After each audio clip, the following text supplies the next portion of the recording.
मी प्रतीक दुमाई तुमच्या सर्वांचे स्वागत आहे आपल्या यूट्यूब चॅनल वीकेंड जर्नीमध्ये.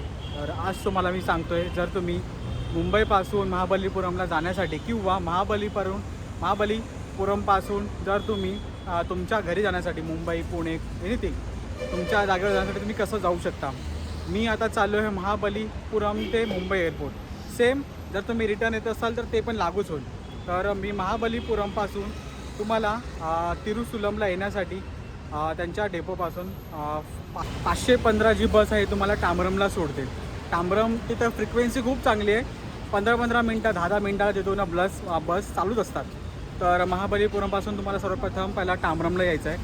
टांबरमला गेल्यानंतर तुम्हाला तिथून तुम्हाला लोकलनी यायचं आहे. लोकलला फक्त तुम्हाला चेन्नई बीच हे तुम्ही लक्षात ठेवा आणि टांबरमपासून तिसरं स्टॉप म्हणजे तिरुसुलमला येण्यासाठी 5 रुपये तिकीट आहे पर पर्सन आणि ती तुम्हाला डायरेक्ट तिरुसुलमला सोडतील. तिरुसुलम हे स्टेशन आहे जे एअरपोर्टला लागून आहे. हे पाठीमागे T1 टर्मिनल आहे चेन्नईचं आणि इथं तुम्ही येऊ शकता. आणि सेम गोष्ट जर तुम्ही मुंबईपासून जर चेन्नईने फ्लाईटनी येत असाल, फ्लाईटवरून सेम तुम्हाला जायचं असेल तर तुम्हाला सेम लोकल पकडून टांबरमला जायचं आहे. टांबरमवरून तुम्हाला 515 ही बस भेटेल. ती डायरेक्ट तुम्हाला आपल्या महाबलीपुरमला सोडणार. हे प्रोसेस आहे, ही तुम्ही फॉलो करू शकता. आता आपण सगळं चेकिंग वगैरे करून चेन्नईची चेकिंग इथं बघूया कशी आहे. ह्याच्या अगोदर मी मुंबई टू इंदोर हा फ्लाईटचा व्हिडिओ टाकला होता, ते पण तुम्ही चेकआउट करू शकता. आय बटनमध्ये तुला भेटून जाईल. आता आपण ही प्रोसेस बघूया कशी स्मूथली आहे, कारण की बाहेरचं आहे, थोडा लँग्वेज वेगळा एक्सपिरियन्स होऊ शकतो. कसं आहे हे आज तुम्हाला एक्सपिरियन्स करून दाखवतो. चला आता आपण चेन्नई ते मुंबई ही तुम्हाला फ्लाईटचा एक्सपिरियन्स दाखवतो.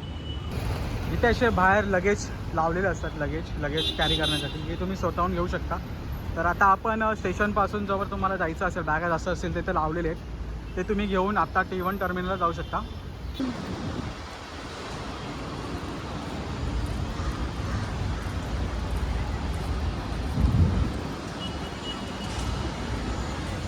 बस आता आपल्या इथून पहिला तिकीट्स आणि आधार कार्ड व्हेरिफिकेशन होतं, मॅन्युअल टेस्टिंग.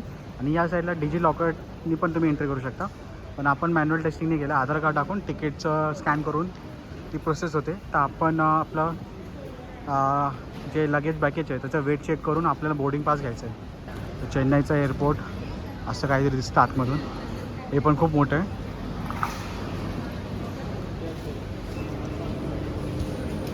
बॅगचा वेट चेक करून तुम्हाला बोर्डिंग पास इथं दिला जातो. बोर्डिंग पास भेटल्यानंतर आता सिक्युरिटी चेक होते. सिक्युरिटी चेकमध्ये तुमच्या कॅबिन बॅगमध्ये जे काय असेल ते ओपन करून तिथं ठेवायचं आहे आणि मग वेटिंग रूममध्ये थांबायचं आहे. तिथे परत तुमच्या झोनप्रमाणे तुम्हाला बोलवून आतमध्ये सोडतात. इथे परत तुमच्या पास चेक केला जातो, मग आपल्याला आतमध्ये जायचं आहे. आता आपल्याला आपल्या सीटवर जायचं आहे. को निकटतम विकास तक पहुंचने में सहायता करेगी. आपातकालीन स्थिति में अपना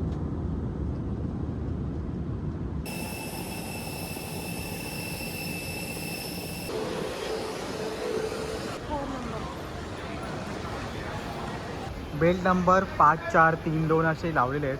आमचा जो लगेज आला तो बेल्ट नंबर 4वरती आला इथे. ओके, तर अनाऊन्समेंट केली जाते आतमध्ये कोणत्या बेल्टवरती तुमचं लगेज येणार. तुम्हाला ही प्रोसेस कशी वाटली? जर आवडली असेल, इन्फॉर्मेटिव्ह वाटली असेल तर लाईक ठोकून द्या. भेटूया पुढच्या व्हिडिओमध्ये. टिल देन तर तुम्हाला माहिती पडलं की चेन्नई ते मुंबईमध्ये तुम्ही फ्लाईट येत असाल तर काय काय तुम्ही लक्षात ठेवू शकता. तर ही प्रोसेस जर तुम्हाला माहिती पडली असेल, आवडली असेल, असं शेअर करा, लाईक ठोकून द्या. चॅनलवरती नवीन असाल तर चॅनल सबस्क्राईब करा. Till then bye bye.